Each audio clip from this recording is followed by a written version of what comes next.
आपलं शहर आता स्मार्ट होत आहे। मग तुम्ही कधी स्मार्ट होताय? स्मार्ट न्यूजचे यूट्यूब चॅनल सबस्क्राइब करा, स्मार्ट बना। नोटिफिकेशनसाठी बेल आयकॉनवर क्लिक करा। नमस्कार, मी अनुजा पाटील स्मार्ट न्यूजच्या आजच्या बुलेटिन मध्ये आपले स्वागत करते। सुरुवातीलाच एक नजर आजच्या ठळक घडामोडींवर। देशात आर्थिक परिस्थिती समाधानकारक असल्याचा दावा, काही राज्यांची लॉकडाऊनच्या दिशेने वाटचाल सुरू। महापौर निवडणुकीबाबत आरक्षणात बदल नाही। बेळगाव जिल्ह्यातील रुग्णसंख्येत वाढ। रेल्वेकडून प्रवाशांसाठी विशेष सुविधांची भेट। देशातील ओमायक्रॉन बाधितांची संख्या 1525 झाली। 151वा बंधुप्रीती मेळावा उत्साहात। टिळकवाडीतील व्यक्तीचा मृतदेह उद्यमबाग जवळ आढळला। बेळगाव ते धारवाड वाया कित्तूर रेल्वे मार्गाच्या विरोधात सोमवारी मोर्चा। निराधार वृद्धाला हेल्प फॉर नीडी संघटनेकडून आधार। रंगोली के सप्तरंगों में खुशियों के दीप चमकाए, आराधना के साथ अपनी दिवाली मनाएं। कपड़ों की दुनिया में एक भरोसेमंद और गुणवत्तापूर्ण नाम आराधना। गृहलक्ष्मी की सुंदरता की पहचान है साड़ी। घर की औरत का रुबाब और संस्कृति की देन है साड़ी।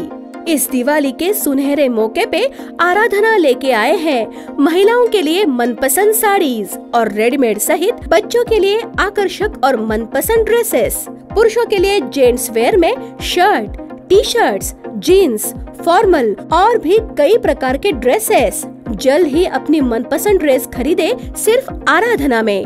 बेलगाम के वस्त्र जगत में बहुत ही बढ़िया है आराधना। नए कपड़े पहन के दीजिए दिवाली की शुभकामना। आराधना, मारुती गली, बेलगाम। आणि आता पाहूयात सविस्तर बातम्या। कोरोना पूर्व काळात तुलनेत सध्या आर्थिक प्रगतीची चांगली चिन्हे आहेत, असे निरीक्षण पंतप्रधान नरेंद्र मोदी यांनी शनिवारी नोंदविले। त्याचबरोबर कोरोना साथीने अनेक आव्हाने उभी केली असली तरी ती देशाची विकासगती रोखू शकत नाही असा विश्वासही त्यांनी व्यक्त केला। नव्या वर्षात विकासाचा वेग आणखी वाढवण्याची गरज असून देश नव्या वर्षात कोरोना साथीशी संपूर्ण सतर्कतेने आणि दक्षतेने लढा देईल, तसेच देशहिताला सर्वोच्च प्राधान्य देण्यात येईल अशी ग्वाही पंतप्रधान मोदी यांनी दिली। पंतप्रधान शेतकरी योजनेच्या 10व्या हप्त्याचे वितरण पंतप्रधान मोदी यांच्या हस्ते दूरचित्र प्रणालीद्वारे करण्यात आले। यावेळी त्यांनी 2021 मध्ये आरोग्य संरक्षण आणि कृषी स्टार्टअप इकोसिस्टीम पायाभूत सुविधांमध्ये देशाने केलेल्या कामगिरीवरही प्रकाश टाकला। त्याचबरोबर काशी विश्वनाथ कॉरिडॉर आणि राम मंदिराच्या बांधकामास प्रारंभ करण्यात आल्याचा उल्लेख मोदी यांनी आपल्या भाषणात केला। देशवासियांना 145 कोटी कोरोना लस मात्रा देण्यात आल्याचा उल्लेख करून पंतप्रधान मोदी म्हणाले, देशाने कोरोना साथीशी दिलेल्या लढ्याबरोबरच वर्षभरात केल्या गेलेल्या सुधारणांमुळे 2021 साल कायम स्मरणात राहील। सरलेल्या वर्षात देशाने विविध क्षेत्रांमध्ये सुधारणांचा वेग वाढवला आणि आधुनिक पायाभूत सुविधाही निर्माण केल्या, असे पंतप्रधान म्हणाले। काही राज्यांची लॉकडाऊनच्या दिशेने वाटचाल सुरू। ओमिक्रॉन व्हेरियंटचं संकट गडद होत चाललं आहे। देशातील अनेक राज्यात गेल्या काही दिवसांपासून कोविड बाधितांच्या संख्येत मोठी वाढ पाहायला मिळत आहे। त्यामुळे लॉकडाऊनचे संकट पुन्हा एकदा घोंगावू लागले असून हरियाणा सरकारने तर आज नवीन गाईडलाईन्स जारी करत राज्यातील 5 प्रमुख जिल्ह्यात लॉकडाऊन सारखे निर्बंध लागू केले आहेत। पुढील 10 दिवसांसाठी हे निर्बंध असणार आहेत। वाढत्या रुग्णसंख्येला ब्रेक लावण्याच्या उद्देशाने सरकारकडून हे कठोर पाऊल उचलण्यात आले आहे। हरियाणात ओमिक्रॉन व्हेरियंटचा धोका वाढत आहे। शुक्रवारी एकाच दिवशी राज्यात 26 नवीन रुग्णांची नोंद झाली।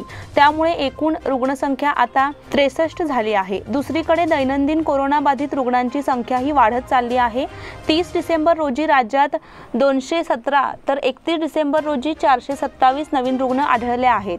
ही स्थिती लक्षात घेत राज्य सरकारने तातडीने मोठी पावले टाकत निर्बंध कडक केले आहेत। गुडगाव, फरीदाबाद, अंबाला, पंचकुला आणि सोनीपत या 5 प्रमुख जिल्ह्यांसाठी नवीन गाईडलाईन्स जारी करण्यात आल्या आहेत। 2 जानेवारी ते 12 जानेवारी पर्यंत हे निर्बंध असणार आहेत।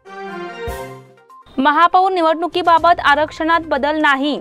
महापौर निवडणुकीच्या दृष्टीने राजकीय नेते मंडळींनी ही तयारी सुरू केली आहे, मात्र याबाबतची अनिश्चितता अद्याप कायम आहे। बेळगाव, हुबळी, धारवाड व गुलबर्गा या 3 महापालिकांची निवडणूक एकाच वेळी झाली आहे। यापैकी गुलबर्गा महापालिकेची महापौर व उपमहापौर निवडणूक फेब्रुवारीमध्ये जाहीर झालेल्या आरक्षणानुसार 20 नोव्हेंबर रोजी घेण्याचे प्रादेशिक आयुक्तांनी निश्चित केले, पण 9 नोव्हेंबर रोजी विधान परिषद निवडणूक जाहीर झाल्यामुळे ती रद्द झाली। बेळगाव व हुबळी, धारवाड या 2 महापालिकांच्या महापौर उपमहापौर निवडणुकीचा तिढा अद्याप कायम आहे। विधान परिषद निवडणूक झाल्यानंतरही महापौर उपमहापौर निवडणूक होईल याबाबतची खात्री नाही। महापालिकेलाही आरक्षणाबाबतची स्पष्ट माहिती नगरविकास खात्याकडून येत नाही तोवर महापौर निवडणूक होणार नसल्याचे काउन्सिल विभागाचे म्हणणे आहे। बेळगावची महापालिका निवडणूक 3 सप्टेंबर रोजी होऊन 6 सप्टेंबर रोजी निकाल लागला। त्यानंतर आठवड्याभराने काउन्सिल विभागाचे महापौर व उपमहापौर नगरविकास आरक्षणाबाबत खात्याकडे स्पष्टीकरण विचारले आहे। फेब्रुवारी 2021 मध्ये नगरविकास खात्याने महापौर उपमहापौर आरक्षण जाहीर केले आहे। त्यानुसार महापौर पद सामान्य प्रवर्गासाठी आणि उपमहापौर पद सामान्य महिला प्रवर्गासाठी राखीव आहे। बेळगाव जिल्ह्यातील रुग्णसंख्येत वाढ। बेळगाव जिल्ह्यामध्ये शनिवारी नव्याने 10 कोरोनाबाधित रुग्ण आढळून आले असून जिल्ह्यातील सक्रिय रुग्णांची संख्या 102 वर झाली आहे। जिल्ह्यात आणखी 10 जणांना कोरोनाची लागण झाल्याचे उघडकीस आले असून 4 जणांना कोरोनामुक्त झाल्याने हॉस्पिटलमधून डिस्चार्ज देण्यात आला आहे। नव्याने आढळलेल्या रुग्णामुळे जिल्ह्यातील ऍक्टिव्ह अर्थात सक्रिय रुग्णांची संख्या 102 वर पोहोचली आहे। जिल्ह्यामध्ये कोरोना मृत्यूची नोंद झाली नसल्यामुळे मृतांचा एकूण आकडा 946 इतका अस्थिर आहे। दरम्यान राज्यभरात शनिवारी 1033 कोरोनाग्रस्त रुग्ण आढळून आले आहेत। रेल्वेकडून प्रवाशांसाठी विशेष सुविधांची भेट। कोरोना संकटामुळे रेल्वेने अनेक सुविधा बंद केल्या होत्या। ट्रेनमध्ये गर्दी होऊ नये आणि संसर्ग पसरू नये म्हणून रेल्वेने खबरदारी घेत बऱ्याच सुविधा बंद केल्या, पण आता रेल्वे हळूहळू बंद केलेल्या सुविधा पुन्हा पूर्ववत करत आहे। नवीन वर्षात रेल्वे प्रवाशांना आरक्षणाशिवाय प्रवास करण्याची संधी देणार आहे। 1 जानेवारी पासून एक मोठा बदल झाला आहे। रेल्वेने आजपासून म्हणजेच 1 जानेवारी 2022 पासून प्रवाशांना ही विशेष सुविधा दिली आहे। रेल्वे 20 सामान्य डब्यांमधून अनारक्षित तिकिटातून प्रवास करण्याची संधी देत आहे। नवीन वर्षापासून या सुविधेचा लाभ घेता येणार आहे। रेल्वे विभागाने सामान्य डब्यातील अनारक्षित तिकिटावर प्रवास करण्याची सुविधा थांबवली होती, पण आता प्रवासी पुन्हा प्रवास करू शकणार आहेत। विशेष म्हणजे प्रवासादरम्यान कोरोनाच्या मार्गदर्शक तत्वांचे पालन करावे लागेल असे कळविण्यात आले आहे। देशातील ओमायक्रॉन बाधितांची संख्या 1525 झाली। देशभरातील कोरोना रुग्णांची संख्या या आठवड्याच्या सुरुवातीपासून मोठ्या प्रमाणात वाढू लागली आहे। दैनंदिन अवघे 5000 रुग्ण सापडत होते, तो आकडा सध्या 25000च्या पार गेल्याचं दिसतंय। देशात फक्त कोरोना रुग्णच नाही तर ओमायक्रॉन व्हेरियंटची लागण झालेल्या रुग्णांची संख्या देखील झपाट्याने वाढू लागली आहे। देशात गेल्या 24 तासात 27553 कोरोना रुग्ण आढळले असून 284 जणांच्या मृत्यूची नोंद करण्यात आली आहे। तर देशभरातील ओमायक्रॉन बाधितांची संख्या 1525 वर पोहोचली आहे। भारतातील 23 राज्यांमध्ये आतापर्यंत वेगाने पसरणाऱ्या ओमायक्रॉन प्रकाराच्या रुग्णांची नोंद केली गेली आहे। ओमायक्रॉन बाधितांची सर्वाधिक संख्या महाराष्ट्रात आहे। महाराष्ट्रात 460 रुग्ण असून पाठोपाठ दिल्लीमध्ये 351 रुग्ण आहेत। गुजरातमध्ये गेल्या 24 तासात 21 नवीन ओमायक्रॉन बाधित आढळले असून एकूण प्रकरणे 136 वर पोहोचली आहेत। तर तामिळनाडू 4थ्या क्रमांकावर असून इथे 117 रुग्ण आणि केरळमध्ये 109 रुग्ण आहेत। 151वा बंधुप्रीती मेळावा उत्साहात। श्रीपंथ भक्त मंडळ व सौ यमुनाक्का भजन मंडळ पंतवाडा समादेवी गल्ली बेळगाव यांच्या वतीने परमपूज्य सद्गुरू श्रीपंत महाराज यांच्या आशीर्वादाने रविवारी समादेवी गल्लीतील श्रीपंतवाड्यात 151वा बंधुप्रीती मेळावा मोठ्या उत्साहाने साजरा करण्यात आला। या प्रसंगी सकाळच्या सत्रात समादेवी गल्लीतील श्रीपंत महाराजांच्या वाड्यातून श्रीपंत महाराजांची पालखी आणि प्रतिमेची मिरवणूक काढण्यात आली। समादेवी गल्ली, गोंधळी गल्ली, कंगराळ गल्ली, खडक गल्ली, तहसीलदार ऑफिस, शनिवार खूट, रिसालदार गल्ली, नार्वेकर गल्ली, पुन्हा समादेवी गल्लीतील श्रीपंत वाड्यामध्ये सांगता झाली। यावेळी भक्तांनी या पालखीचे स्वागत करून भक्तिभावाने आरती केली। या प्रसंगी श्रीपंत महाराजांचे वंशज परमपूज्य राजनपंत व रूपा बाळेकुंद्री, परमपूज्य रंजतपंत व रेखा बाळेकुंद्री, नारायणराव किल्लेकर, सुनंदाताई किल्लेकर, रमेशराव कालकुंद्रीकर हे मान्यवर व्यासपीठावर उपस्थित होते।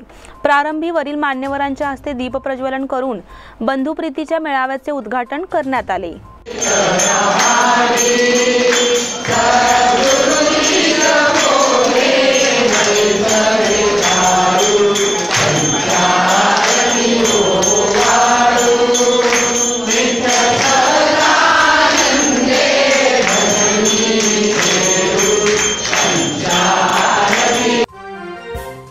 टिळकवाडीतील व्यक्तीचा मृतदेह उद्यमबाग जवळ आढळला।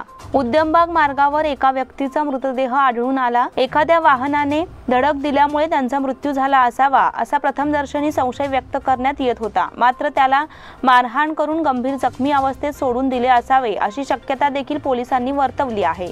पोलीस अधिक चौकशी करीत आहेत। कृष्णा अनंत हेब्बाळकर, वय 52, राहणार नेहरू रोड, टिळकवाडी असे त्याचे नाव असल्याची माहिती उपलब्ध झाली आहे। त्याचा मृतदेह उत्तरीय तपासणीसाठी पाठवून देण्यात आला आहे। बेळगाव ते धारवाड वाया कित्तूर रेल्वे मार्गाच्या विरोधात सोमवारी चर्चा। बेळगाव ते धारवाड वाया कित्तूर या नवीन रेल्वे लाईनला परवानगी मिळाली असली तरी या टप्प्यातील सुपीक जमिनी देणार नाही असा पवित्रा शेतकऱ्यांनी घेतला आहे। त्या विरोधात सुपीक शेतजमिनीच्या मालक असलेल्या शेतकऱ्यांनी सोमवारी बेळगावात मोर्चा आयोजित केला आहे। या मोर्चाच्या माध्यमातून या रेल्वे मार्गाचा प्रचंड मोठा विरोध केला जाणार आहे। पर्यायी रेल्वे मार्ग करा, नापीक जमिनीतून रेल्वे लाईन घालण्यास आमची परवानगी आहे, मात्र सुपीक जमिनीतून कोणत्याही प्रकारे रेल्वे मार्गासाठी जमीन देणार नाही असा पवित्रा शेतकऱ्यांनी स्वीकारला आहे। त्यामुळे रेल्वे प्रशासनासमोर पुन्हा एकदा अडचण वाढली आहे। बेळगाव ते धारवाड रेल्वे लाईनचे स्वप्न अनेक वर्षापासून पाहिले जात होते, मात्र त्यासाठी लाईनचे सर्वेक्षण करताना सुपीक जमिनीतून लाईन घालण्यात आल्यामुळे समस्या निर्माण झाली असून आता शेतकऱ्यांची बाजू प्रशासनाला ऐकून घ्यावी लागणार आहे। निराधार वृद्धाला हेल्प फॉर नीडी संघटनेकडून आधार। बेळगाव जिल्हाधिकारी कार्यालय आवारात असहाय्य अवस्थेत बसून असलेल्या एका निराधार वृद्धाला हेल्प फॉर नीडी संघटनेच्या कार्यकर्त्यांनी आसरा मिळवून दिला। बेळगाव जिल्हाधिकारी कार्यालय आवारामध्ये आज सकाळी एक निराधार वृद्ध असहाय्य अवस्थेत बसून होता। याबाबतची माहिती मार्केट पोलीस स्थानकाचे सहाय्यक पोलीस उपनिरीक्षक आर.ए. हवालदार यांनी आणि सामाजिक कार्यकर्ते संतोष दरेकर यांनी हेल्प फॉर नीडीचे प्रमुख सुरेंद्र अनगोळकर यांना दिली। तेव्हा आपल्या रुग्णवाहिकेसह तात्काळ जिल्हाधिकारी कार्यालय आवारात दाखल होऊन अनगोळकर यांनी त्या वृद्धाची विचारपूस केली। सुरेंद्र अनगोळकर यांनी त्यांचे सांत्वन करून त्यांची महापालिकेच्या निराधार केंद्रामध्ये राहण्याची सोय करून दिली। या कार्यात अनगोळकर यांना सहाय्यक पोलीस उपनिरीक्षक आर.ए. हवालदार, आदिल मतवाले, अनिल अष्टेकर आणि मंजनाथ लमानी यांनी सहकार्य केले। आता वेळ झाली आहे छोट्याशा विश्रांतीची। तुम्ही पाहत रहा smart news. Poddar brothers jewellers, A perfect blend of traditional and modern jewelry in North Karnataka, Goa and southern Maharashtra, serving since 5 generations.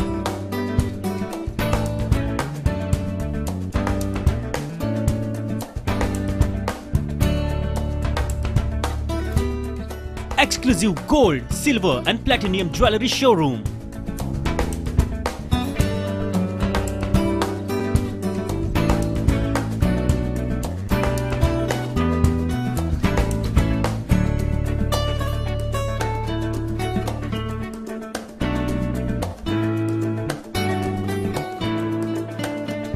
Poddar Brothers, Poddar Sons and Grandsons. Khade Bazar, Belgaum. Call is on 0831 240 5550 or 51 or 52 or 53. Visit us at www.poddarjewelers.com.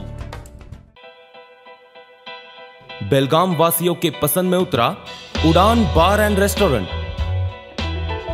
Social distancing का ख्याल रखते हुए हमारा staff देता है बेहतरीन service का विश्वास। यहां है पार्टी और फंक्शन के लिए 3 आलीशान हॉल, कारपोरेट डिनर मीटिंग के लिए 3 अलग कक्ष, आईपीएल मैच देखने के लिए 3 बड़े स्क्रीन की विशेष सुविधा। इसके साथ ही साफ सुथरा किचन जहां हमारा वेल क्वालिफाइड स्टाफ देता है क्वालिटी और हाइजीनिक फूड की गारंटी। तो फिर खाने की हो बात तो आना परिवार के साथ। उड़ान बार एंड रेस्टोरेंट, लिंगराज कॉलेज के पास, बेलगावी। फोन 0831 243577।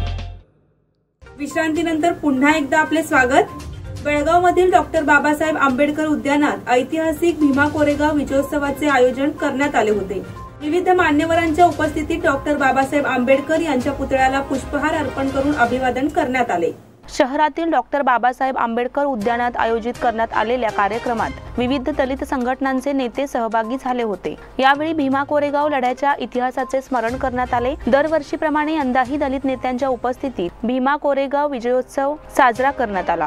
यावेळी प्राध्यापक के.डी. मंत्रेशी यांनी 1 जानेवारी रोजी साजरा करण्यात येणाऱ्या भीमा कोरेगाव विजयोत्सवासंदर्भात उपस्थितांना माहिती दिली। बाबासाहेब आंबेडकर हे देखील दरवर्षी भीमा कोरेगाव येथे भेट देऊन हुतात्म्यांचे स्मरण करून अभिवादन करायचे अशी माहिती केडी मंत्रेशी यांनी दिली। यावेळी अशोक मन्निकेरी, बसवराज रायवगोळ, पृथ्वीसिंग, मल्लेश कुरंगी, महेश कोलकार, सुधीर चौगुले, जीवन कुरणे, महादेव तळवार, अर्जुन देमट्टी, MR कल्पत्री आदी उपस्थित होते। 17 ट्रेकर्स समूहाच्या पदभ्रमंतीस प्रारंभ।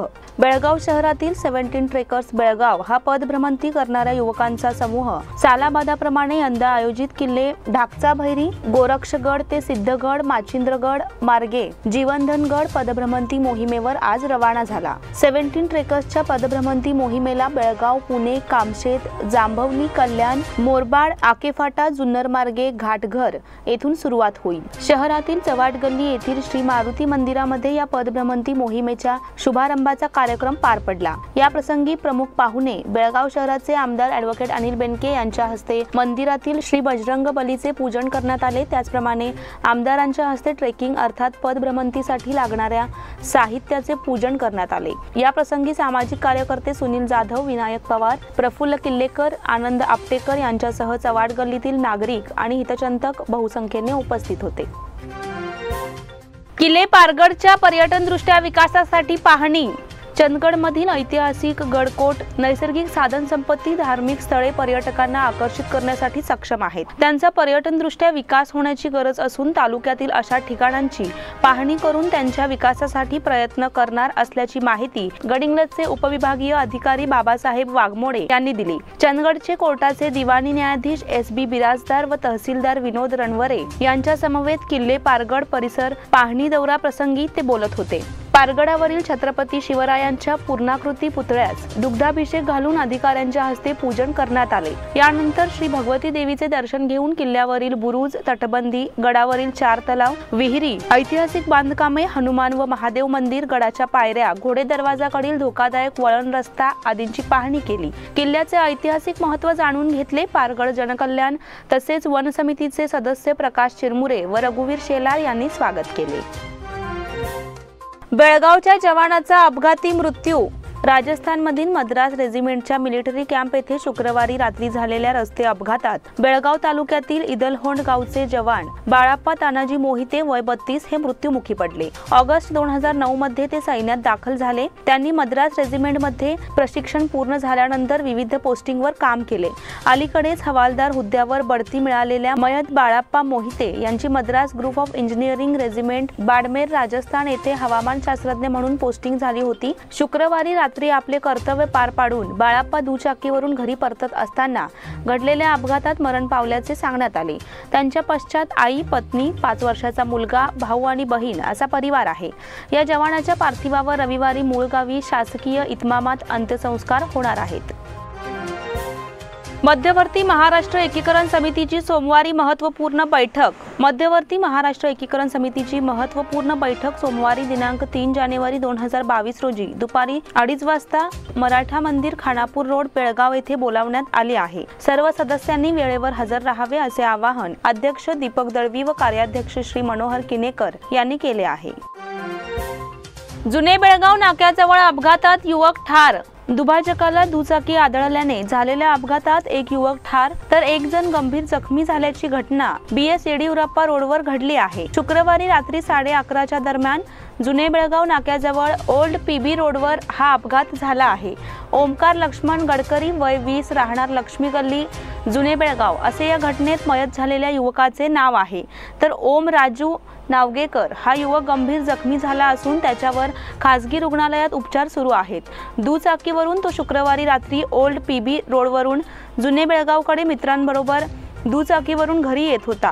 त्यावेळी दुचाकीवरील नियंत्रण सुटल्याने दुचाकी दुभाजकाला आदळून हा अपघात झाला। अपघाताची नोंद बेळगाव दक्षिण रहदारी पोलिसात झाली आहे। अपघातातील मयत युवकाच्या मागे आई वडील, 2 विवाहित बहिणी असा परिवार आहे। शनिवारी दुपारी जुने बेळगाव येथे त्याच्यावर अंतिम संस्कार करण्यात आले। फर्स्ट रेल्वे गेट 4 दिवस बंद राहणार। टिळकवाडी येथील पहिले रेल्वे गेट 4 दिवस बंद राहणार आहे। रेल्वे क्रॉसिंग गेट नंबर 383 अशी या गेटची ओळख असून रेल्वे प्रशासनाच्या विविध कामांच्या निमित्ताने 4 जानेवारी ते 7 जानेवारी या काळात हे रेल्वे गेट बंद राहणार आहे। 4 जानेवारी सकाळी 9 वाजल्यापासून 7 जानेवारीच्या रात्री 11 वाजेपर्यंत हे गेट बंद राहणार असल्याने नागरिकांनी पर्यायी मार्गाचा अवलंब करावा असे आवाहन करण्यात आले आहे। साहित्य संमेलन संयोजकांची कोंडी। सीमा भागात होणाऱ्या साहित्य संमेलनांनी डिसेंबर-जानेवारी महिन्यातील प्रत्येक रविवार गजबजून जात असे, परंतु कोरोना आणि प्रशासनाच्या वक्रदृष्टीमुळे साहित्य संमेलन नियोजनात अडथळा निर्माण झाला आहे। संयोजकांची कोंडी झाली असून याबाबत सीमा भागातील साहित्य रसिक, मराठी नेते, साहित्यिक यांनी पुढाकार घ्यावा अशी मागणी करण्यात येत आहे। सीमा भागातील मराठी भाषिकांच्या चळवळीला पाठबळ देण्यासाठी आणि मराठीचा जागर गावागावातून करण्यासाठी साहित्य संमेलनाचे आयोजन करण्यात येते। यातून सीमा प्रश्नाच्या चळवळीला बळ देण्याचा प्रयत्न केला जातो। मराठी भाषा, संस्कृती आणि लिपी जोपासण्यासाठी संमेलनातून जागर केला जातो। महाराष्ट्रातील साहित्यकांना पाचारण करण्यात येते। खानापुरात मंगळवारी वीज खंडित। हेस्कॉमने दुरुस्ती काम हाती घेतल्याने मंगळवारी सकाळी 10 ते सायंकाळी 5 पर्यंत खानापूर तालुक्यातील विविध गावांमध्ये वीज पुरवठा खंडित करण्यात येणार आहे। देवलत्ती, बिरदभावी, भंडारकाळी, गर्लगुंजी, तोपिनकट्टी, बरगाव, दोड्डहोसूर, सन्नहोसूर, करंबळ, जळगा, कुप्पटगिरी, लोकोळी, लक्केबैल, यडोगा, बळोगा, जैनकोप, गांधीनगर, हलकर्णी, कोरटावर, औद्योगिक परिसर, बाचोळी, कौंदल, झाडनावगा, लालवाडी, कसबा नंदगड, कारलगा, शिवोली, निडगल, हेब्बाळ, नंदगड, चापगावसह परिसरात वीज खंडित केली जाणार आहे। लोंढा, नागरगाळी रेल्वे स्थानक, मुंडवाड, कुंभारडी, तारगाव, लोंढा रेल्वे स्थानक, गुंजी, मोहिशेत, वाटरे, भालकी बीके, भालकी केएच, शिंदोळी, सावरगाळी, आंबेवाडी, तिवोली, डोकेगाळी, खानापूर शहर, शिवाजीनगर, रुमेवाडी, ओतोळी, मोदेकोप, नागुर्डा, रामगुरवाडी, आंबोली, हरसनवाडी, असोगा, नेरसा, अशोकनगरसह मंतुरगा, शेडेगाळी, हेमडगासह परिसरात वीज खंडित केली जाईल असे हेस्कॉमने कळवले आहे। MSD चषक क्रिकेट स्पर्धेला प्रारंभ। जैन स्पोर्ट्स क्लब बेळगाव यांच्या वतीने कॅम्पमधील युनियन जिमखाना मैदानावर 12व्या MSD स्मृती चषक मर्यादित षटकांच्या जैन समाज मर्यादित युवकांच्या क्रिकेट स्पर्धेला रविवारी सकाळी मोठ्या उत्साहात प्रारंभ झाला। यावेळी जैन समाजातील ट्रस्टी उत्तमजी सरिमल पोरवाल, बाबूलालजी शहा, विजयजी पोरवाल, पोपटलालजी पोरवाल, राजूबाई खोडा आणि जैन स्पोर्ट्स क्लबचे चेअरमन राजेश खोडा यावेळी उपस्थित होते। या मान्यवरांच्या हस्ते क्रिकेट यष्टीचे पूजन करून पुष्पहार अर्पण करून स्पर्धेचे उद्घाटन करण्यात आले। या स्पर्धेत 9 संघांनी भाग घेतला आहे। या उद्घाटन समारंभाला जैन समाजातील सर्व बंधू भगिनी मोठ्या संख्येने उपस्थित होते। आंतर क्लब क्रिकेट स्पर्धेला प्रारंभ। आनंद क्रिकेट अकादमी आयोजित रविवारी सकाळी बेळगाव शहर 19 वर्षाखालील मुलांच्या लेदर बॉल क्रिकेट स्पर्धेला प्रारंभ झाला। या स्पर्धेचे उद्घाटन भरतेश एज्युकेशन ट्रस्टचे सेक्रेटरी राजीव दोडण्णावर यांच्या हस्ते झाले। या प्रसंगी माजी रणजीपटू नंदकुमार मलतवाडकर, आनंद कर्डी, हेमंत यादव, महेश जुवळी, किरण कंगराळकर आदी मान्यवर उपस्थित होते। KSCA A डिव्हिजन क्रिकेट स्पर्धेत हुबळी स्पोर्ट्स क्लब अ चॅम्पियन।